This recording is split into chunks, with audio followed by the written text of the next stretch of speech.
ইডলি বনাই আছোঁ গাইছ এই বেটাৰ ফাৰ্ষ্ট টাইম বনাইছোঁ নাজানো আৰু কি হয় আপোনালোকক দেখাম বা লাষ্ট টাইম ফাইনেলটো দেখাম দেই বেছিকৈ কৈ থাকিলে ইডলি নহ'ব গালিহে খাম মই ঠিক আছে মানে বহুত দিনৰ পৰা খাম বুলি ভাবিছোঁ তাতে নিজে বনাই খোৱাটো অলপমান বেলেগ দিয়কচোন তাৰপিছত এতিয়া প্ৰথমৰ পৰা আপোনালোকক দেখাওঁ দেই এয়া মানে দেখি পাইছে কৰিপাত্তা ছিঙি ল'লোঁ তাৰপিছত ইডলি চাউল আৰু ৰ'দডাল ভিজাই থৈছিলোঁ তাৰপিছত এয়া দিনটো ভিজাই থৈছোঁ এয়া সন্ধিয়া সময়ত এইখিনি ধুনীয়াকৈ পিচিলোঁ তাতে নিমখ অকণমান দিলোঁ অকণমান চ'ডা খাৰ দিলোঁ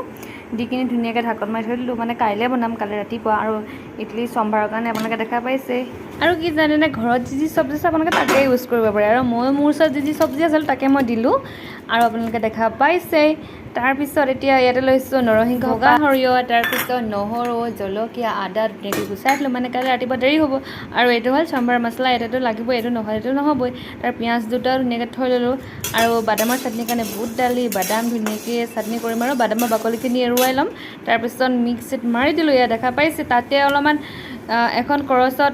তেল আৰু বগা সৰিয়হ এনেকৈ কৰি আপোনালোকে তাতে মানে তেলনি মাৰিব পাৰে আৰু দেই